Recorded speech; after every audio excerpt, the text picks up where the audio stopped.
தம் கிருபை பெரிதல்லோ, என் ஜீவனிலும் அதே இம்மட்டும் காத்ததுவே. இன்னும் தேவை கிருபை தாருமே, இன்னும் தேவை கிருபை தாருமே. கர்த்தரும் இரட்சகருமாகிய இயேசு கிறிஸ்துவின் ஈடு இணையற்ற நாமத்தில் சேனைகளின் கர்த்தர் ஊழியத்தின் மூலம் இந்த புதிய ஆண்டு உங்கள் அனைவருக்கும் இந்த சேனைகளின் கர்த்தர் ஊழியத்தில் பங்கு கொண்டு செய்திகளை கேட்டு பயன்பெற்று கொண்டிருக்கும் உங்கள் அனைவரையும், உங்களை மட்டுமல்ல உங்கள் சந்ததியையும் ஆயிரம் தலைமுறையாக கர்த்தர் அனைவரும் ஆச்சரியப்படக்கூடிய அளவிற்கு உயர்த்தப் போகின்றார் என்று மனதார வாழ்த்துகின்றேன். இன்று கர்த்தர் நமக்கு கொடுக்கின்ற ஒரு பெரிய ஒரு புதிய ஒரு ஆசீர்வாதமான வாக்குத்தத்தம் என்னவென்றால், சங்கீதம் 27:6, என் தலை என்னை சுற்றிலும் இருக்கிற என் சத்துருக்களுக்கு மேலாக உயர்த்தப்படும். அதே நிமித்தம் அவருடைய கூடாரத்திலே நான் ஆனந்த பலிகளை இட்டு கர்த்தரை பாடி அவரை கீர்த்தனம் பண்ணுவேன். கத்தோலிக்க வேதாகமம் இவ்வாறு கூறுகின்றது, என்னை சுற்றிலுமுள்ள என் எதிரிகளுக்கு எதிரில் நான் தலை நிமிரச் செய்வார். அவரது கூடாரத்தில் ஆர்ப்பரிப்புடன் பலிகளை செலுத்துவேன்.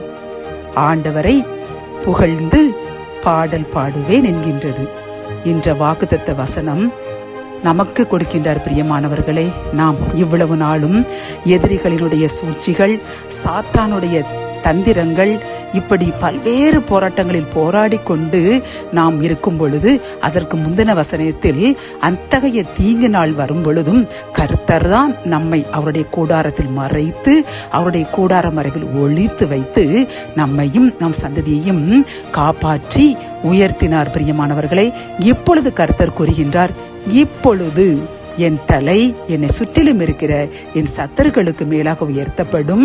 இதனால் நாம் ஆலயங்களுக்கும் கர்த்தருடைய கூடுகைகளும் கலந்து கொண்டு கர்த்தருக்கு பாடி நன்றி கூறி அவரை மட்டுமே துதிக்க வேண்டும் என்று இந்த புதிய வருடத்தில் நம்மிடம் கேட்கின்றார். பிரியமானவர்களே, ஆகவே கர்த்தர் நமக்கு தந்த வெற்றிக்காக, நம் எதிரிகள் முன் நம்மை உயர்த்தி நம்முடன் இருப்பதை நிரூபித்து காட்டின கிருபைக்காக நாம் எதிரிகளிடமோ வேறு யாரிடமோ பெருமை பேச வேண்டாம். கர்த்தர் என்னுடன் இருக்கிறார், பார்த்தீர்களா, என்னை ஆசீர்வதித்து விட்டார், அவர்களை தாழ்த்தி விட்டார் என்று ஒரு வார்த்தை கூட பேசாமல் அநேர கர்த்தருடைய சமூகத்தில் அமர்ந்திருந்து, இறைவா உமக்கு நன்றி, இவ்வளவு ஆபத்திலிருந்து எங்களை பாதுகாத்தரே, எங்கள் சந்ததியை பாதுகாத்தரே, நன்றி என்று அவரை துதித்து நாள்தோறும் துதித்து பாட வேண்டும். நம் சங்கீதத்தில் பார்க்கும் பொழுது தாவீது ஒவ்வொரு பிரச்சனைகளிலும், காடுகளிலும் மேடுகளிலும் அலையும் பொழுதும் அவர் கர்த்தரை துதித்து பாடினார், சோர்ந்து படுக்கவில்லை.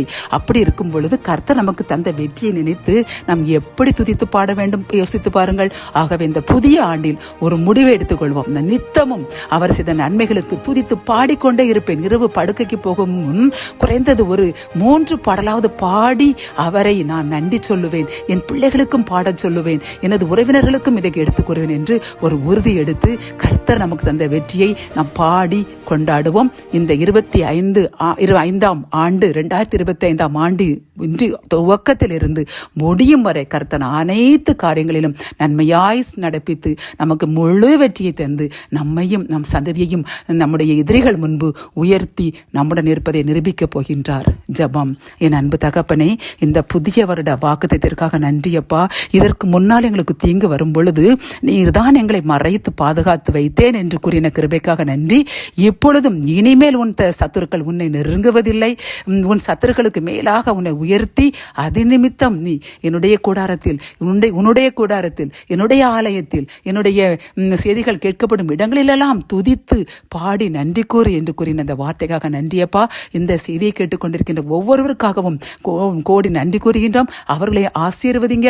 அவர்களுக்கும் அப்பா நீர் இருந்து அவர்களை காப்பாற்றின என்ற விசுவாசத்தை கொடுத்து துதித்து பாட நன்றி கூற கிருபை தாங்க. மீட்பர் இயேசுவின் மூலம் ஜெபம் கேளும் நல்ல தகப்பனே, ஆமேன்.